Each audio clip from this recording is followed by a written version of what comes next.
Hello there again. Welcome to episode number 10 of the Microsoft Partner Quick Bytes. Allow me to thank Also, Arrow, Copaco, Clear Media, Ingra Michael, SmartWorks and TD Synix. These sessions are made possible thanks to you. So thank you very much. Also thank you for all subscribers to this channel. And please, if you're not yet subscribed, please click the link here below in the video, in the YouTube channel. Here below, you can actually subscribe to the channel, and with an extra step, you can even let YouTube know that you want to get notified each time when a new episode becomes available. So thank you for doing so. That being said, episode number 10, Quick Bytes number 10, is all about, again, the SharePoint Advanced Administration. This is actually part 2 of, two parts. The first part was discussed in the Quick Bytes number 9, and we actually discovered back then the SharePoint best practices, specifically in the context of a Microsoft 365 Copilot deployment. We also discussed how Microsoft 365 security, the Microsoft 365 security capabilities, including the Defender suite and the Purview suite, actually help you to perfectly secure a Microsoft 365 environment and govern a Microsoft 365 environment in the context, once more, of using it in Copilot Chat and in Microsoft 365 Copilot. We also introduced the SharePoint Advanced Administration capabilities, specifically in order to govern SharePoint once more in the context of a Copilot deployment. It's actually all about a set of capabilities that you typically need on top of what the SharePoint Admin Center already provides us in order to do the governance work related to SharePoint. Because out of the box, SharePoint, great product, absolutely, but it lacks actually out of the box governance features. And that is what actually SharePoint Advanced Administration provides us. And the good news is SharePoint Advanced Administration is included as part of your first Microsoft 365 Copilot license. So it only requires one Microsoft 365 Copilot license in order to use indeed all the governance capabilities of SharePoint Advanced Administration. So that was actually nicely discussed by an overview in part 1. Today, in this episode, we will take a closer look to a lot of screenshots on how it looks like, to use the SharePoint Advanced Administration. We will actually show you how to use it as part of the SharePoint Admin Center. Yeah? Voila, that being said, let's get started. Just like the other time, I love to start with what we call the governance objectives. What is actually the why? What do you need to do on top of what you already have in SharePoint with the Admin Center? You typically want to make sure that there is no content sprawl. You want to be sure that there is no oversharing. And you want to be sure that Copilot only has access to the content it should have access to. And then, of course, it's all about managing the content lifecycle. I showed you in the previous session how this nicely maps to the 3 domains that define some capabilities, which is site lifecycle management, content lifecycle management, and permission and access management. What we did last time, we showed you also this slide, and we discussed each of these policies in the context of a timeline. That was like my approach in order to bring it in a very nice, easy to understand overview, a timeline in a way. The idea was, okay, you start to deploy Copilot, you start to use Copilot Chat, for instance, or you start to use a combination of Copilot Chat and the full license, the full Microsoft 365 Copilot license. Then at least, and if possible earlier, but at least in parallel, you should go through these steps provided by some in order to make sure that you have a sound, secure, governed, a well-governed environment, SharePoint and OneDrive environment that can be used in combination with Copilot. I'm not going to discuss the capabilities based on the timeline. This time I'm going to discuss the capabilities based on the 3 domains. And let's get started with the first one, which is about site lifecycle management. And as you can see, there are 3 policies. Well, there are 2 policies, and there is one capabilities that is called AI Insights that should help you. And what should it do? It should help you manage the content sprawl. And content sprawl is all about making sure with this digital content that is being created rapidly in every single organization, that you do not end up with so much content, with so much SharePoint sites, that you lose oversight, that you don't see anymore where the content is, and that you don't see anymore who is accessing what sites, and what are they doing with all these sites. It's all about actually the lifecycle management of the sites themselves, making sure you do not have more sites than necessary, and that those sites that exist are well governed because of, for instance, having an ownership, a clear ownership, who knows or she knows how to take her or his responsibilities. So it all starts with these 3 or these 2 policies, and let's get to discuss them. The first one I'm going to discuss is not the site ownership policy, but it's the inactive sites policy, as you will see. Yeah? First of all, where do you see all this? You go to the SharePoint Admin Center, and in the SharePoint Admin Center, you should normally see this new section as part of the installation of a Copilot license, or the deployment of at least one full Copilot license. You should now see in the Admin Center a new section which is called Advanced Management. And as part of Advanced Management, you see there over there a section related to lifecycle management, specifically site lifecycle management. Later on, we'll talk about content lifecycle management, but we talk now about site lifecycle management. If you click there, you'll see it actually guides you in the same menu to policies, and over there is a section about site lifecycle management. And on the site lifecycle management, you get then an overview telling you that this page is to create and manage policies that automate the tasks across the lifecycle of your sites. And typically, it's about 2 types of policies that you will use for that. And we will start with the inactive sites, or the inactive site policy. And there you see a link to the documentation.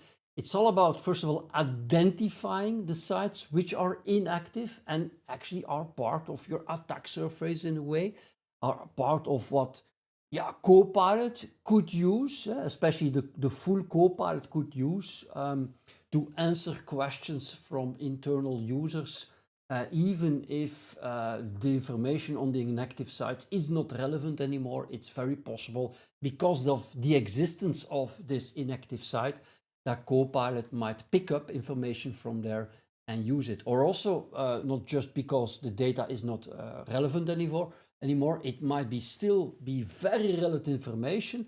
It might even be very sensitive information, but it's not accessed anymore by normal human users. But for Copilot, that is just part of the data source, and it might pick up data from there, and people might pick it up to share it, and that's absolutely dangerous. So we need to identify these inactive sites. We need to send notifications to the site owners, by preference the site owners or the administrators. And if they do not react, because at the end of the day, it's their responsibility to make sure that that site is well governed, and if they do not react, that we take actions like making the site read-only, or better, probably archive the site so it's not being picked up anymore by users by accident, and certainly not by Copilot by accident. That's the whole idea. So you go to that page, you click on Open, which brings you to this other page where you can then click again, Create Policy. It tells you what this is all about. It's about creating reports of inactive sites. I say reports because depending on what you specify as part of this wizard, let's say, you might be creating multiple reports by specifying different scopes, timelines, and so on. You specify to whom the notifications should be sent, typically the owners, or indeed the site administrators, but typically the owners, and you specify what the action should be after what amount of time should the action should be taken in order to, for instance, archive the site. So specify first of all the scope. It could be a scope based on a CSV file. It could be like I'm selecting here all the SharePoint sites, but absolutely all the SharePoint sites, including classic sites.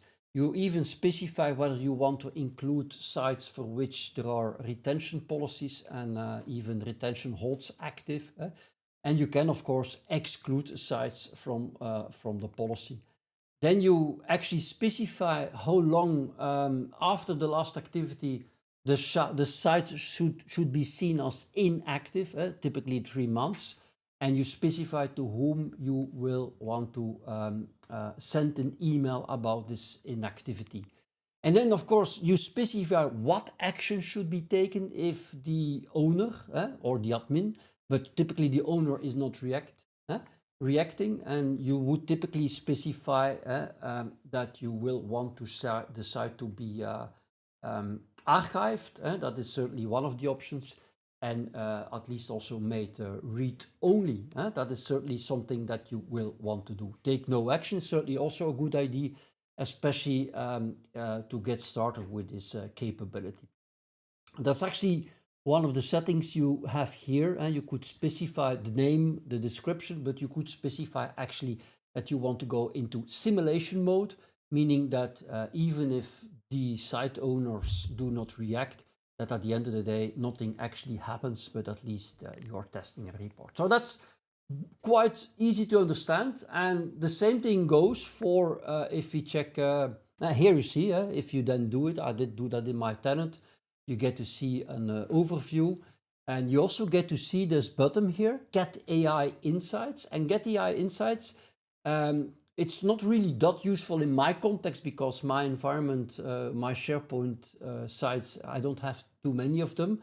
But typically, if you end up having multiple, like 100 SharePoint sites, it might become interesting that you can use AI and get like an AI summary of what is to be known about all your sites, about your inactive sites, in order to decide where to focus first. That's the whole idea, is that you do not need to go to the report and go line by line to understand what site is inactive and how much content is it using and how many of these sites really have, for instance, sensitive information in it. No, you just get one report. Like in my report, the last bullet is about that I don't have any inactive site with sensitive content. But imagine that you would have like 100 sites and 2 of them have are inactive. They are all inactive, but one contains sensitive information. That would clearly a site that would require your immediate attention, because inactive sites with sensitive information is certainly a no-go. That's the whole idea. Furthermore, then you have the ownership, and that's very related, of course. Once more, the link to the documentation over there. You will go through the same kind of wizard, where you specify what sites that you will want to include in this report, what sites you want to exclude also. You will specify to whom you will want to send, or who you see as being responsible for the site. And you're looking in this case specific for the site owner. You typically also want to have at least 2 site owners, not just one. That's a best practice. That's also what they have here as a default setting. And then again, you actually specify. Specify what should happen if there is no reaction. And here you see, for instance, that you could go into read-only mode. That's clearly one of the things that you will want to do. Okay, that being said, again, so you could put it in simulation mode, you could put it in active mode. That's up to you. Typically, you will start with simulation mode for a few scopes, and then step by step you will actually go in full activation. So that is related to site lifecycle management. It's all about making sure that you do not have more sites than really necessary, and that those sites that are necessary, they should clearly have an owner, and the owner should take up their responsibilities.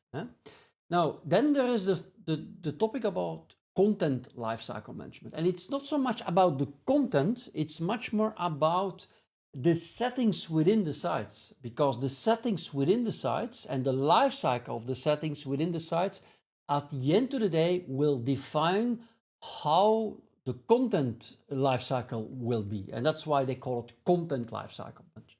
The site lifecycle management is more about the site themselves. Is it inactive? Is it not inactive? Is it having an ownership?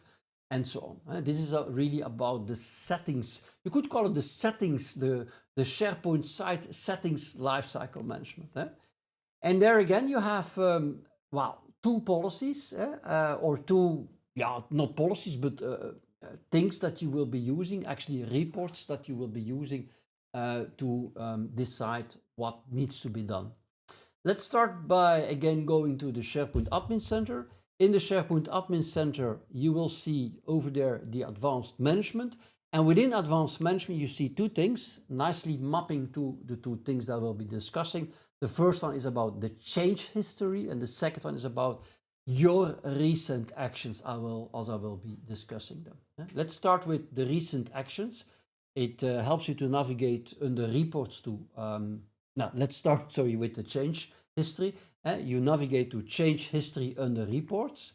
Over there, what you will see, again, is some explanation. Create and download a CSV report of site actions or organization changes within the last 180 days. So indeed, if you create such a report, as I will be doing now, you have to choose between site settings or organization settings. Site settings is really about the sites themselves, the settings at the level of the site, and organization settings is absolutely at the level of the tenant, basically. So if you start with site settings, you go through a wizard. In this wizard, you give the name, you give a scope, a time scope, you specify what sites should be included.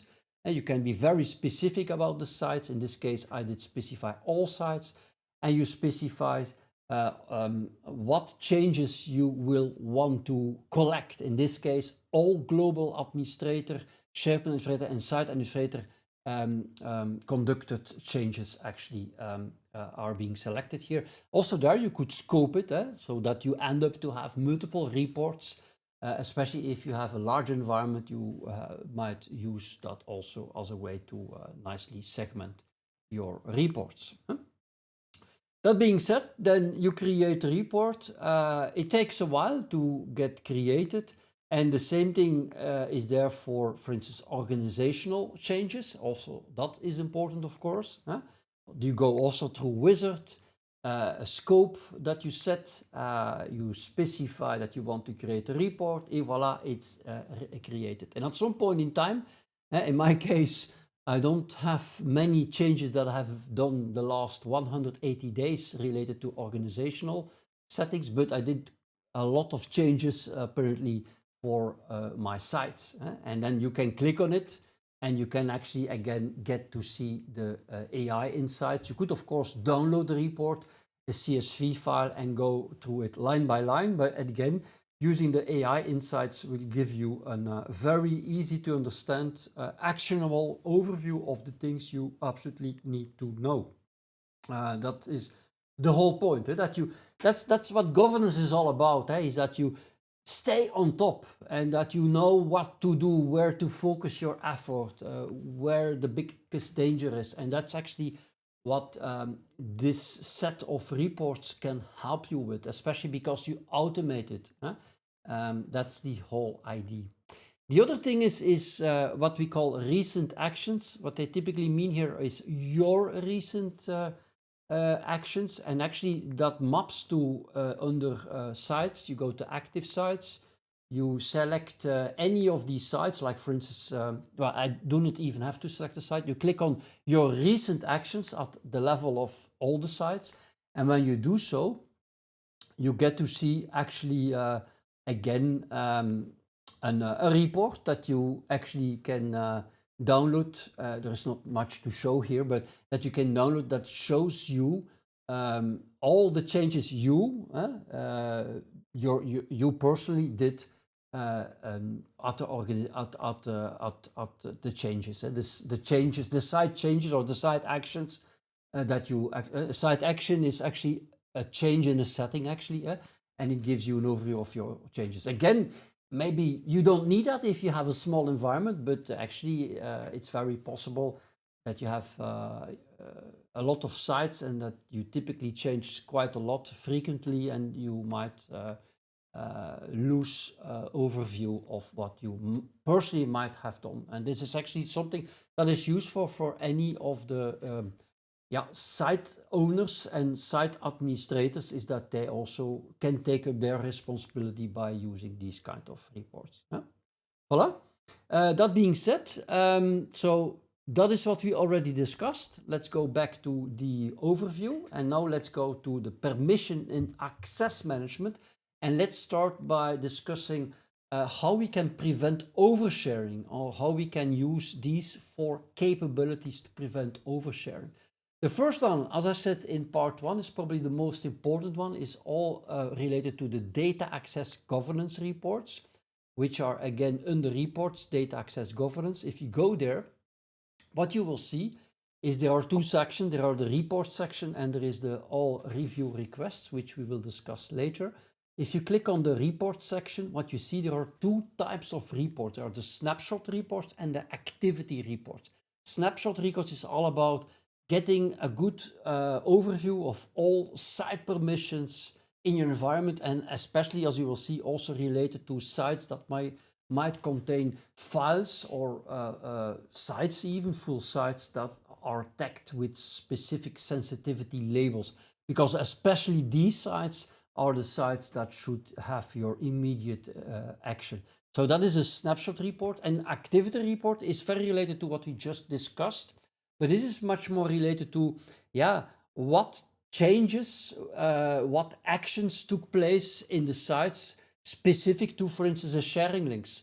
Especially if a lot of things are being shared by a single person, or many people in a specific site are actively sharing a lot, so that you really have not just a snapshot, but you really have like a good view of what is really happening now, what just happened in the last few days. This will certainly help you to fastly react. Now let's get started with the snapshot reports, and also there you see you have 2 of them, and that's what they each here recommend. Start with the snapshot reports and start with the site permission across your organization report. It's actually a report that checks the broad permissions, such as things that are being shared with everyone except external users, or guest access or share links. So all these things are absolutely the things that you will want to keep an overview on. So if you click view reports, you click create report, it will take some time, and it will give you 2 reports actually. It will give you a SharePoint report and will give you a OneDrive report. And if you open such a report, in this case for SharePoint, you get to see actually a list, and this list can contain up to 100 sites. It's about the top 100 sites in your SharePoint environment, with the highest number of unique users who have access to that site. So what you get to see here are the sites that somehow have a lot of users that can potentially access it, and that are clearly the sites that get most of the attention by the users. And you should always ask yourself the question, is that absolutely necessary? That's the whole point. So this report helps you to identify, immediately see what sites have possibly the biggest danger from a prevent oversharing perspective. Maybe it's not necessary that so many people have access to that site. Here you get to see what these sites are that have so many users that can have access to it. That's the first thing. And the same thing is available for OneDrive. You get the point. You might get to, and in my case, sites with at least one permissioned user is just an example. Okay, and then you have this other one. It's also a snapshot report related to sites that have content, files typically, that are labeled with sensitivity labels. That's the whole idea, is that you can actually also identify these sites. That's another report that gives you an overview, and probably maybe more important even than the other report that gives you an overview of all the sites that have a lot of sensitive information and are having also a lot of people that can access it. And that's again what you need to know. And an activity report, think about like a site that somehow all of a sudden is being accessed a lot and gets a lot of sharing links, and some kind of thing that should not happen, something that happens maybe all of a sudden too much, and you will want to detect this anomaly. That's what is all about. And there again, you have two kinds of reports. You have one related to sharing links. This sharing links report is one of the two activity reports that help you identify the sites where users have created the most new sharing links. This is another way to look at how much information is being shared over a small period of time. That's the whole idea. Allowing you to zoom in into what is happening now. So again, this is taking some time to execute. You first of all need to enable data collection, so that all the data is being collected. In my case, it took like a weekend to have it done. And then as a result of that, you get to see three reports. The first one is the anyone links report. It shows you the sites with the highest number of anyone links. And anyone means anyone. Also people, and especially people, external people that didn't have to sign in. You need to know if all of a sudden somebody, because at the end of the day, a SharePoint owner might have changed the policy, might have changed the setting for that specific site, that for that specific site people can share with anyone, and that might even be the default in that site. In that case, that site will certainly pop up if indeed many people are actually creating these anyone links, and you will want to know about that. The other one is the people in the organization links. If you say everybody, the highest number of people in the organization, you see for some sites that apparently a lot of people have access or have been given access to newly created links. Also, that one is something that you will want to know. And the last one is specific people, but especially external people. If you see, well, actually you will want to see the sites that in the last 28 days, for instance, have been received a lot of sharing links created typically by users, members of the SharePoint site that create these links. And again, it helps you to identify and see what these sites are. That's some of the things. And then very related is the compare SharePoint site policies. The idea of that is, at the end of the day, you have your organizational settings. You try to set some defaults that are like the reference. You certainly have some reference sites that are well governed, well configured, but you end up having many sites.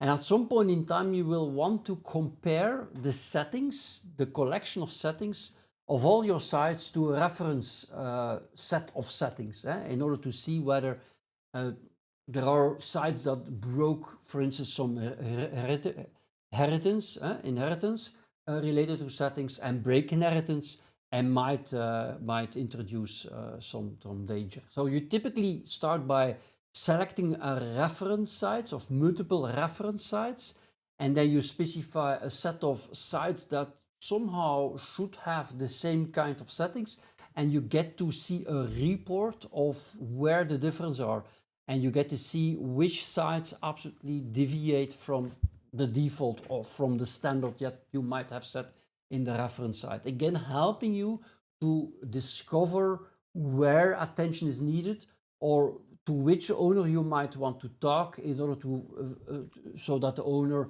maybe starts to restrict or change some of the settings back to the recommended settings that you might have at a higher level in the hierarchy. That's the whole idea. Huh? And then the app insights. App insights, as I discussed the other time, app insights is about applications that you have that somehow also, because of the fact that you did create what they call Enter ID application registration, enterprise application registration, and by doing so you typically specify the privileges these applications have, including whether they can access specific SharePoint sites. The problem with that typically is that most of these privileges given to application registrations are too broad. Typically are set in a way that, well, it's not required. And you end up having many enterprise applications, and especially in the context of agents, because agent in a way is also an enterprise application. You will want to have an overview, an insight on what applications actually have been accessing or have been using their privileges to access SharePoint sites and have been doing so. You create such a report, you specify again a time frame, you give it a name, you create it, and you get to see a report like this. In this case, displays up to 100 items that have been accessed by non-Microsoft apps, for which indeed in Enter ID an application registration was created and included a privilege to access SharePoint site. And actually this gives you a view on what, not users, but actually in this case, what enterprise applications have been accessing actually SharePoint sites. Typically because users are using these applications, but also you should ask yourself, was that really necessary? That is what this is all about. Application insights. See? So all this is related to preventing oversharing. And again, we are talking about governance. And governance is not just about configuring things and done. Now it's about configuring things and then monitoring the configurations, monitoring the usage, monitoring everything, in this case related to the data access settings, so that we do not end up oversharing stuff. And then especially from the perspective of Copilot, because Copilot needs access to OneDrive and SharePoint, and you will want to restrict it in a way that not by accident Copilot will give information to somebody who should not have that information. One of them is that you can block actually, and actually this is done through PowerShell. There is no UI for it, but that you actually block the download from specific SharePoint and specific OneDrive sites. And that is what you see here. That is something done through PowerShell.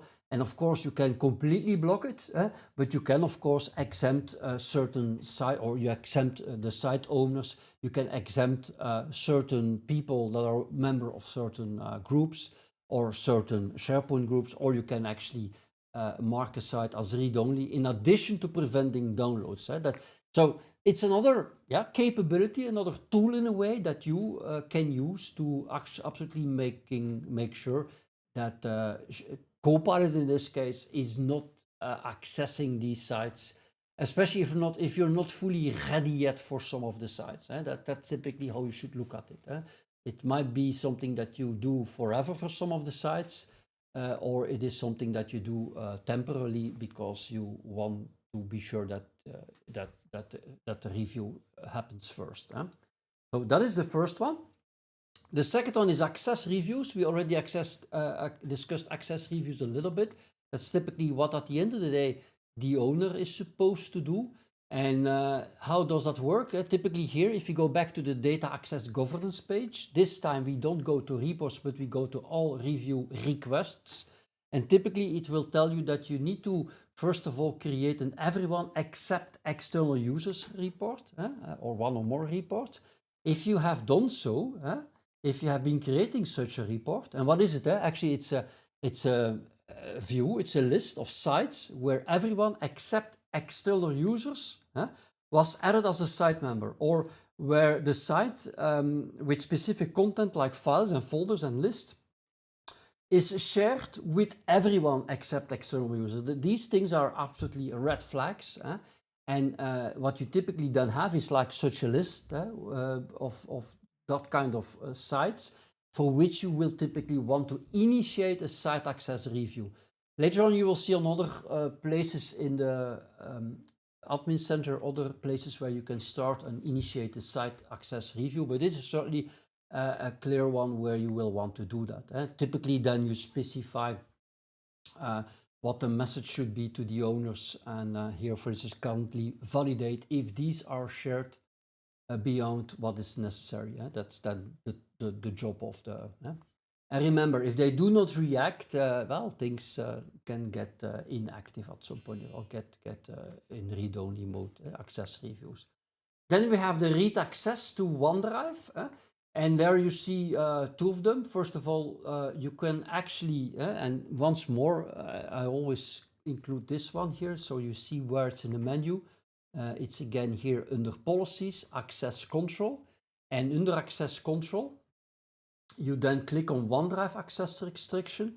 And then, as I point out here, it allows you to specify that only specific users that should be part of a specific security group should have access to OneDrive content. So meaning, if I'm having as a user OneDrive and I share the content of a file to somebody, if that somebody is not part of that list, then my sharing link will not overrule this restriction. So this is really quite restrictive, but absolutely something that allows you to be very restrictive top-down by specifying certain security groups and making sure that nobody outside of the security groups can ever access a OneDrive. That might be useful.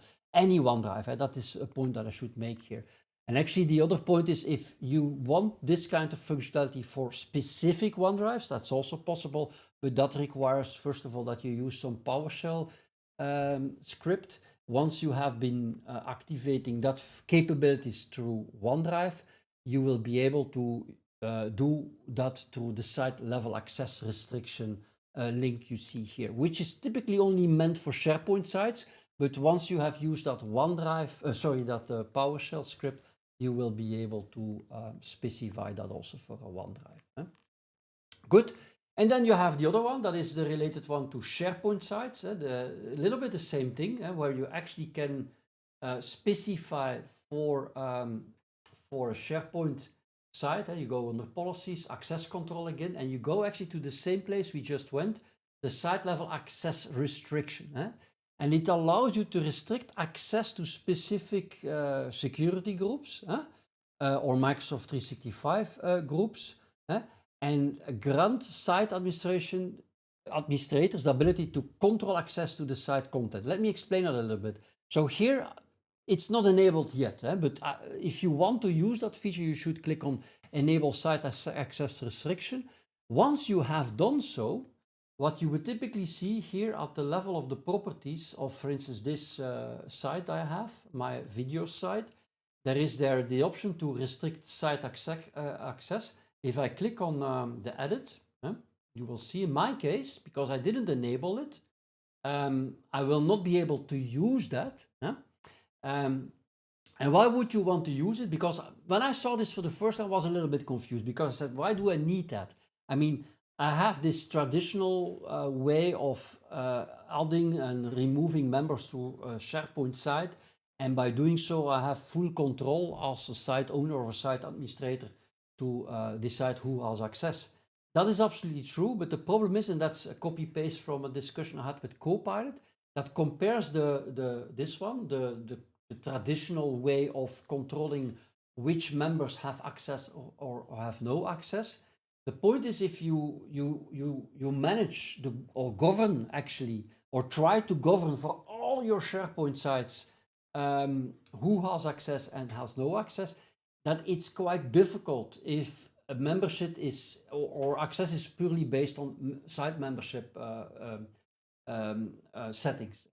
And actually, by introducing the strict site access, you can again specify certain Microsoft 365 or SharePoint groups, and then specify that only those people part of that group should have access. And it's a way to in a more less granular in a way, but in a more restrictive top-down way to absolutely govern who should have access and have no access. It's a way to make sure that everything stays nicely, consistently aligned with whatever policy you want to use set.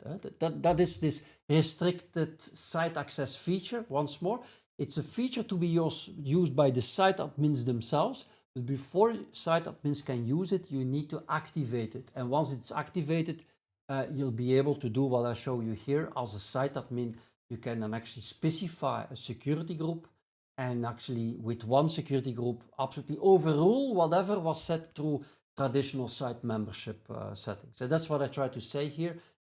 The restrict site access will always override existing sharing links and direct access that was already granted through traditional site membership. I hope you understand what I try to say. I've never used it. I get the point. It's a way to make sure that you don't overlook certain access by some people. And on the last one, in the context of controlling how Copilot can access content, is restrict discovery of SharePoint sites and content.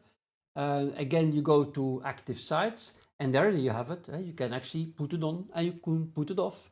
And why would you do that? Once more, as a temporary way of specifying that this site should never be accessed by Copilot when answering questions. People can still use search within the site to find information and find search to use search to find information, but Copilot will not do it. That's the whole point. Again, it's probably a temporary thing that you will want to do in the beginning. And again, use the reports we just discussed, all the reports, in order to know where you might want to do that.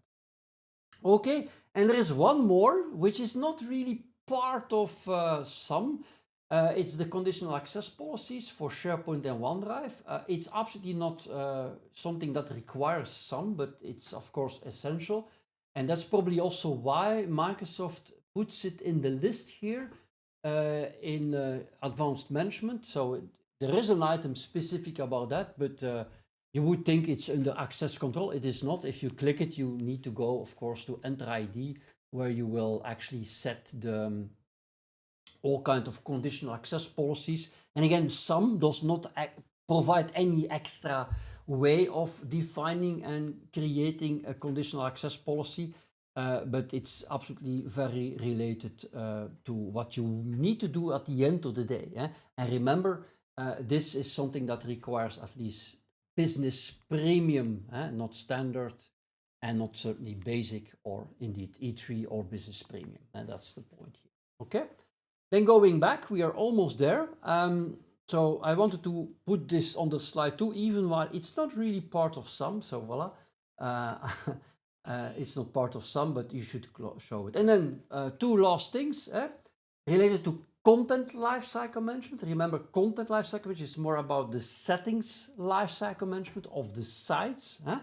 And remember that agents, at the end of the day, more and more will be accessing content in SharePoint sites in order to answer questions from users. So there is like an indirect access through Copilot agents, SharePoint agents to reports. And there again, under reports, agents insights or agent insights gives you like an a view on what agents are accessing what content. You can view the reports. You need to enable data collection first, and you get this kind of view then. This one is the top 100 sites hosting the highest number of agents. And that is what you need to know. SharePoint agents, it's becoming a very popular feature, especially also with the new knowledge agents in SharePoint, I guess. You will want to know which sites host a lot of agents, because users typically will get access indirectly through agents more and more.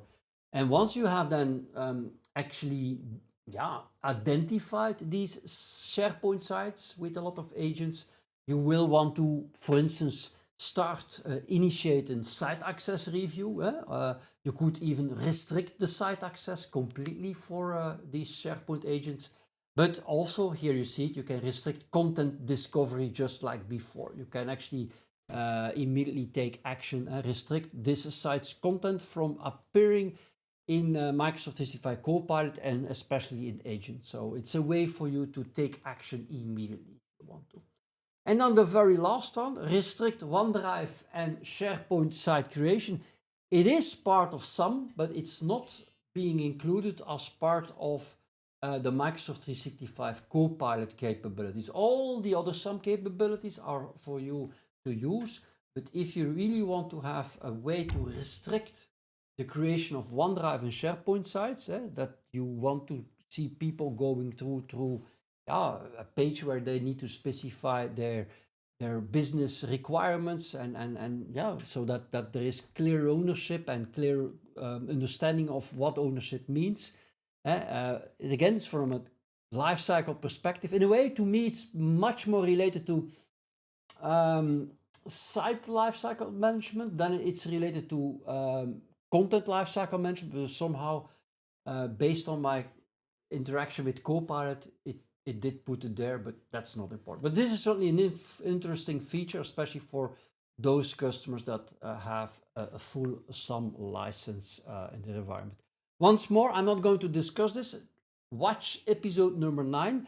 And actually what this page does is taking all these capabilities, put them on a timeline, giving you actually like a step-by-step guidance on what to do, where to start. And it's just another way to look at this very big collection of capabilities. To be honest, it took me a while for me myself to fully grasp what SAM is. It's so many things, and I had difficulties myself to see the big structure, the big, how to eat it.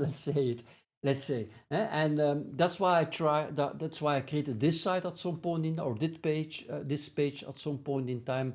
And that's also why I created the preview or the view that I just used to discuss. Voila. I hope this helps you as much as it did help me to understand SAM, and most importantly, how to use SAM on top of the things you need to do anyway, meaning the best practices about SharePoint management, the best practices related to using Microsoft 365 security, including the new suites, the Defender suite and the Purview view. And on top of that, you will want to use the SharePoint administration, advanced administration to govern the site. And on top of that, maybe for a next episode, you will want to check out the other components of the Copilot control system, but because there is much more than just these 3 layers, of course. There is a 4th layer, which you could put under the umbrella of Copilot control system, as it's being nicely called, to have a full set of capabilities to govern, at the end of the day, Copilot and indeed agents. So thank you very much. Thank you again, dear sponsors. And please, dear people, subscribe if you haven't been doing it yet. What you also could do is go to this link here and just specify your email address and let me know whether you want to receive an email from me personally each time when I launch a new episode. And typically the email that you will receive will certainly also include extra information related to the topic discussed in the episode. And it's also a way for you to let me know what topics you want me to cover for a next episode. Voila! Thank you very much, and let's see you in the next episode, which is episode number 11. Bye bye!